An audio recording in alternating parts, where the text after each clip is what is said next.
11 tips for balancing life, work, and study. Plan a schedule. Mulailah dengan membuat perencanaan jadwal. Catatlah jadwal pelajaran jika sudah muncul di OPCS. Catat juga setiap deadline mulai dari yang paling dekat sampai dengan yang paling jauh. Catat pula komitmen kamu untuk studi dan organisasi. Tentukan pada waktu apa saja kamu akan fokus belajar dan organisasi. Tentukan pula untuk waktu free kamu. Set realistic goals. Kemudian buat target yang realistik. Tidak perlu memasang target yang besar. Mulailah dengan memasang target yang mudah untuk dicapai atau yang realistis. Contohnya, setiap malam belajar 20 menit. Setelah itu bisa ditingkatkan menjadi 30 menit dan seterusnya. Contoh lainnya, olahraga 2 kali seminggu. Setelah itu bisa ditingkatkan menjadi 3 kali seminggu dan seterusnya. Buatlah target yang dimana dalam prosesnya membawa kenyamanan bagi diri kamu. Prioritize your time. Menentukan mana yang perlu diprioritaskan dalam setiap waktu itu penting agar kehidupan sekolah, pekerjaan, dan kehidupan pribadi dapat seimbang.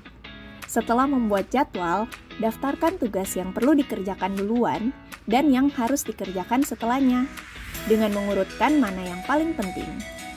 Pertama, kamu bisa membuat daftar tugas mingguan. Yang kedua, pecahkan tugas yang besar menjadi komponen yang lebih kecil. Ketiga, buatlah tenggat waktu untuk dirimu sendiri. Keempat, selalu memeriksa kembali daftar tugas yang sudah dibuat. Yang kelima, buatlah segmen waktu untuk diri sendiri. Tips yang keempat, don't procrastinate. Inilah salah satu hal yang penting, jangan pernah menunda-nunda tugas. Karena sekali kamu memilih untuk menunda pekerjaan, maka schedule dan target yang kamu telah susun akan sia-sia dan menjadi berantakan atau tidak seimbang lagi. Tips yang kelima, know your limits. Belajarlah untuk mengenal diri sendiri dengan mengetahui seberapa mampu diri kamu bisa memikul atau menanggung banyaknya pekerjaan, terutama jika kamu berorganisasi. Mungkin ada saat kamu merasa tidak sesemangat pertama kali kamu memulai sesuatu, misalnya semangat belajar kamu di awal semester dan pertengahan semester tentu saja berbeda. Karena itu penting untuk mengetahui kemampuan diri kamu sendiri. Mulailah untuk memilah-milah pekerjaan, pilihlah tugas mana yang sesuai dengan mood kamu dan sesuai dengan kemampuan kamu.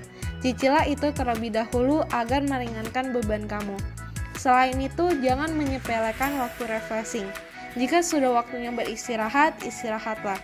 Jika sudah waktunya kamu untuk free time, gunakanlah itu sebaik-baiknya. Tips yang keenam, learn to say no. Walaupun kelihatannya mudah, namun sebagian orang mengalami kesulitan dalam menolak sesuatu, apalagi sebuah tawaran. Ketika kamu merasa sudah mencapai batas diri kamu, dan pada saat yang sama kamu mendapatkan pekerjaan atau tugas tambahan dari organisasi, belajarlah untuk menolaknya, namun sampaikanlah dengan perkataan yang sopan dan tidak menyinggung pihak yang memberikan tugas tersebut. Tapi ingat, jangan melupakan rasa tanggung jawab dan komitmen yang kamu pegang. Tips yang ketujuh, make friends. Bertemanlah sebanyak-banyaknya. Karena dalam menjalani 3 kehidupan sekaligus, pertemanan merupakan salah satu kebutuhan agar kamu dapat enjoy menjalani kehidupan sekolah dan organisasi. Karena memiliki teman, tentu dapat mendatangkan berbagai macam keuntungan bagi kamu. Salah satunya, kamu mendapatkan dukungan dan motivasi ketika kamu berada dalam keadaan yang membutuhkan dukungan secara moral. Tips yang ke-8, improve your study habits. Setiap pribadi tentu memiliki cara belajar yang berbeda-beda. Jadi, penting untuk menggunakan waktu secara bijak, yaitu mulailah dengan menargetkan waktu belajar kamu, di mana kamu merasa tubuh kamu masih segar dan terjaga. Buatlah tujuanmu dalam belajar, dan buatlah target yang kamu hendak capai sebelum memulai belajar. Terakhir, dedikasikan waktu belajar tersebut untuk satu mata pelajaran, agar pikiran kamu tidak terbagi-bagi. Selain itu, kamu bisa menggunakan waktu belajar di kelas dengan sebaik-baiknya, dengan hadir di kelas dalam keadaan siap, serta menggunakan pakaian yang rapi. Lalu kamu juga perlu menjauhkan gadget dari jangkauan pandangan mata kamu, agar dapat lebih fokus mendengarkan penjelasan dosen. Dan ketika ada pertanyaan, segeralah bertanya, jangan sungkan. Siapkanlah buku untuk mencatat. Ingatlah untuk selalu mereview materi setelah kelas berakhir, dan jangan pernah menunda tugas yang ada. Tips yang ke-9, ask for help. Tidak sedikit orang memiliki perasaan ragu untuk meminta bantuan. Ketika kamu merasa tidak mampu dalam menangani tugas, baik itu job kamu di organisasi ataupun tugas kuliah, jangan sungkan untuk meminta bantuan teman kamu atau orang-orang yang dekat dengan kamu. Tentu, orang-orang di sekitar kamu menginginkan kamu menjadi seseorang yang sukses dan bahagia, terutama keluarga. Karena itu, ketika kamu membutuhkan bantuan baik dalam mengerjakan tugas ataupun dukungan moral serta motivasi, terbukalah pada orang-orang yang kamu percayai. Don't sweat the small stuff.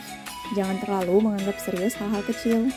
Jangan sampai masalah kecil dapat membuat kamu merasa terpuruk, karena hal itu akan membuat masalah kecil menjadi masalah besar. Ingat bahwa kamu tidak bisa menjadi sempurna atau menjadi pribadi yang perfect. Pasti akan ada masalah yang datang atau pasti akan ada kesalahan yang kamu buat. Akan tetapi, itu masih kecil dan masih dapat ditoleransi. Jangan terlalu terhanyut di dalamnya. Tetap melihat ke depan dan belajarlah dari kesalahan yang kamu buat. Serta jika kamu mendapatkan masalah atau membuat masalah dan hendak memperbaikinya, perbaikilah kesalahanmu sambil berjalan ke depan. Seperti kata pepatah, sambil menyelam minum air. Atau sekali mendayung 2-3 pulau terlampaui. Tips yang ke-11, reward yourself. Tentu selama menjalani 3 kehidupan ini, diri kamu akan tetap merasa lelah walaupun di samping itu kamu telah menyisihkan waktu untuk diri sendiri. Nah, karena itu kamu dapat berikan penghargaan untuk diri sendiri, seperti membuat rencana untuk menghadiahi diri sendiri setelah menyelesaikan ujian tengah semester ataupun setelah menyelesaikan ujian harian. Misalnya sisihkan 1 hari full untuk memanjakan diri sendiri, seperti menonton, jalan-jalan, atau melakukan hobimu serta kegiatan yang kamu idam-idamkan. Semangat ya menjadi mahasiswa-mahasiswi Universitas Pelita Harapan yang aktif. Semoga Activation episode kali ini bermanfaat ya. See you in the next activation!